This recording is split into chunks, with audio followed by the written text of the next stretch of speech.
Hello and welcome back to the channel and welcome back to Dark Souls 2. So this is kind of going to be progress log 2. So I'm just going to start by doing this and I'll explain exactly what I'm doing in a bit, why I'm actually starting to do the summon stuff.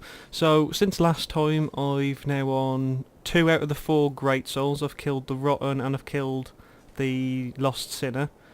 When you actually watch the last the progress log, that was actually already out of date when I released it. After recording it I kind of got into the whole playing of Dark Souls again. I was just like, you know what, I've actually got like an hour or two here I can actually go and play. So I went with the plan that I said in the video, and I went straight to Belfry Luna and went to go and complete that area. So you got to climb the bell tower, ring the bell, and that unlocks the ability to go and fight the gargoyles, which you can get an antiquity key for, I believe it was. No, sorry, you get the Bastille key from, sorry. And that lets you basically put light into the Lost Sinner's basically like boss area, because it basically puts out all the lights during the fight, so you can't lock on unless you go and do that, which is why I went there first. And that's kind of where I got my first taste for PvP in this game, which is awesome. So after I did Belfry Luna, I decided to go down into the Grave of Saints, or whatever it's called. And that's where I met the Rat Covenant, the Rat King Covenant, and I became a servant of the Rat, which basically means anyone who enters the area will be summoned into your world. So the monsters there are your allies, and this person will get summoned into your world, and your responsibility is to protect them and kill it, which is a great deal of fun. And I spent an entire day there killing people, and it was amazing. So I became a bit of an evil bastard. So to change my ways today, after then going through a load more areas, I decided that it was time for me to become good. So earlier I went and helped someone kill the 3 Ruin Sentinels and got a token of fidelity, which now means that I've joined the Blue Covenant. So now I can basically help people that are getting invaded. But I've also got kind of addicted into going and just helping people kill bosses for souls, which is exactly what I'm doing here. So right now, just killing this guy because he's nice and simple. But because I'm now also part of the Blue Sentinels who are here, I have the Blue Guardian ring, so anytime someone gets invaded, I can get pulled into their world and try and help them. So this is a boss that I've already killed before, and now we're just going to kill him again. There you go. Nice and simple. As you can see, he's a really, really easy boss. So that's helped that guy, and then I'll also get another token. But the cool thing that I found with this, and I actually died for the purposes of this video, believe it or not, because I want to test this, because it worked with the Ruined Sentinels, but I want to double check it, is I went into that as an undead. When I get summoned, I get turned human, and as long as you win, you get to keep it. I didn't know this until earlier, so this has become, just fighting a really easy boss, has become a really easy way for me to come and get my humanity back without having to spend my human effigies, which is awesome. So the plan from here is I'm kind of taking a break from the push through the game. I've got 2 more boss souls to do, which I am at the minute currently pushing towards the Iron Keep. But I'm kind of taking a bit of a break from it because I've decided I want to do a little bit more of the PvP. So I entered this Blue Covenant. Other reason I've come to this area for this particular boss is there's 2 ways of basically earning loyalty with the Blue Sentinels. Now, with this one, with the Rat King, you can max the Rat King Covenant by killing 35 people, which isn't that bad. Whereas with these guys, from what I understand, you actually have to kill 500 people to max it out, which is crazy. But if you max it out, you get this guy's armour set, which is pretty cool. You can also get that shield as well, so you can basically get the full set, and a couple of spells. But apparently, along here is there's a statue somewhere that you can stay. I actually genuinely didn't know there was a bonfire here. Well, I'm an idiot. I've been going through that area for absolutely nothing. But apparently, there we go. You can offer them tokens that I just got for killing that boss to actually go and spar against someone else who's part of your covenant. And that's another way to earn, so you can basically force yourself into a match, but it's against other people in your covenant who are trying to do the same. The other thing to do is those knights that are killed during the last episode, they drop blue cracked orbs, which you can use to invade the worlds of the guilty, so people that have killed NPCs, or have invaded other people's world and killed them, you can basically invade their worlds and go and fight them. But here we go, we're just going to duel this guy, see how well we do. Oh dear, he's fast. Oh my god. Jesus Christ. I don't think you're allowed to heal in this area. Oh yes you are. Well, he's going to wreck me anyway.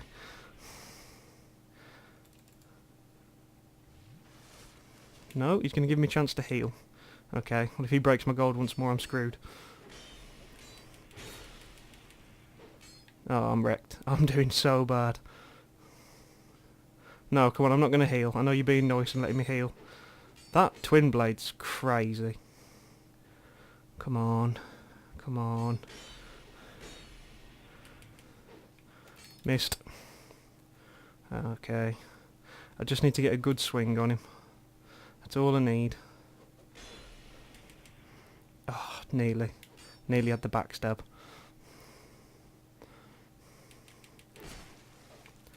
Whoop. Oh no, oh no, he could have killed me, but he chose not to. Usually I wouldn't heal, but I'd like to win this. Oh dear. My god, I want to know what sword he's got. Yeah, go on, I'll let you heal because you've let me so many times. I'm going to stop healing now, I'm just going to let him kill me as and when he wants to. Because I think healing in these PvP fights is a bit cheesy. I literally cannot stop him, he's got a really, really good weapon. There we go. At least I give him a good stab first. So there we go. But so he'll have just got a reward for that. Because I've lost, I lose that token that I got, but as you saw it wasn't really that hard for me to get another one. But yeah, I think that's a pretty cool one that you can just summon that straight away. But you can also use... Oh, you don't lose your humanity for losing them either, which is even better. But I can also use these blue cracked orbs, which apparently I can't use at the minute. Oh, I think it's because of where I am. Hold on. I think I need to get to a PvP zone, which this area is actually a PvP zone. So sometimes you'll see red markings on the floor, not the orange ones, but there's actually like bright red ones. So like you got the white one there, which is what you use to summon people as your allies, but sometimes you'll see bright red, and that's basically where someone's offering to come into your world and fight you. So there we go, now I can use it. So now I can attempt to invade the land of the guilty. And there's no one around. Let's try that again just in case. Is there anyone? There's no one around who is guilty. No one's killed NPCs for no reason. No one's invaded someone's world and killed them. Okay, so I won't be doing that then. So it looks like sparring's the actual better way to do it, it seems. So yeah, I'll probably be doing that a lot more. Try and get a little bit further into this Covenant. I may even end up joining the actual invaders themselves. Who knows? Depends if I feel... Probably with how good I am at PvP, which it varies. When I did the Rat King Covenant I did very well, but then everything's kind of set to be on my side. And that area's kind of an area where a lot of like new players go.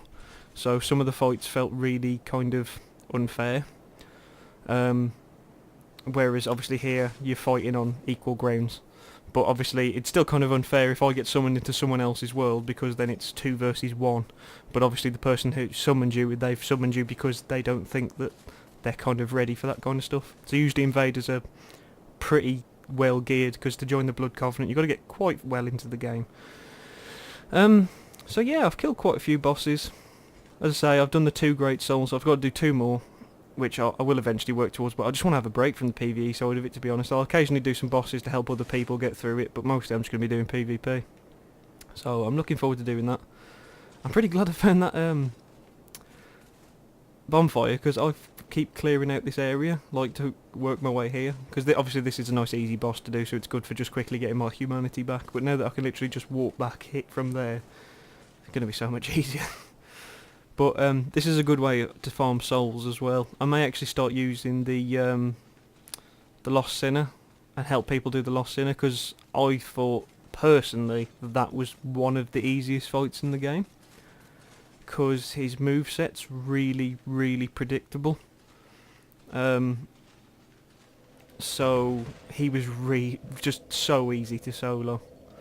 Like, I was just using the setup that I've got now, which I'll show you again. So it's my Dranglake Sword +1 with the Dranglake set. And I'm also using Wanderer's Gloves and Wanderer's Hood, which I've got since then, which were just a little bit better than what I was using before. So that's mostly just for a little bit of extra stats, they're not really for anything else. And then I've still got my Dranglake Shield. Oh yeah, for completing the Rat Covenant you may notice that my feet are kind of glowing. I've got this Dragon Crest ring which basically makes all my footsteps completely silent.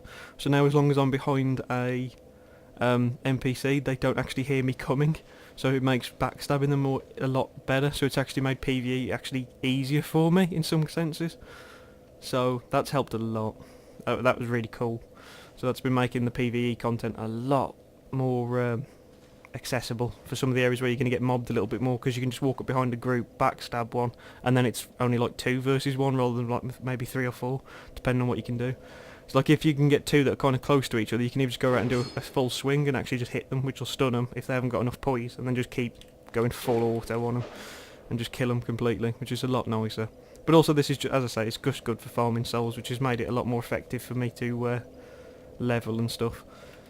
So yeah, where am I going next?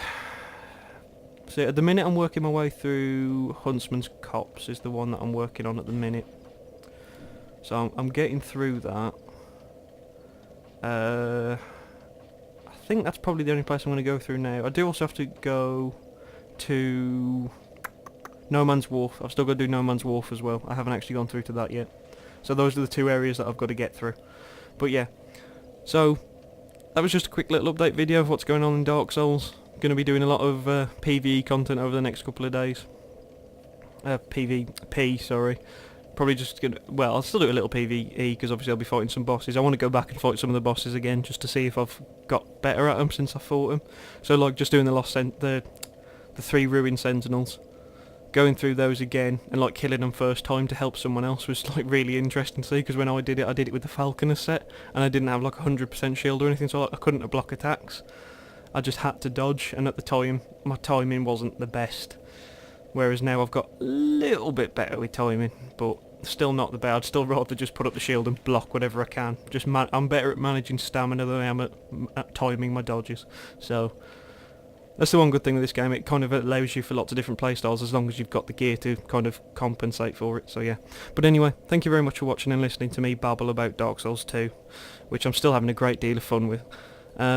Leave a like if you enjoyed it and you want to keep hearing more little progress logs, or if you can also tell me in the comments if you want to see more PvP, because as I say, I'm going to be playing a lot of it thanks to these blue sentinels, because I want to redeem the fact that I am going to be a good person from now on since the horrible things I did in the Rat Covenant. And then, so if you want to see some more PvP, see if I can try and invade some people's worlds, or help other players do bosses, or whatever you want to see, if you let me know, I'll record a few bits and pieces and put it together if that's what you want to see.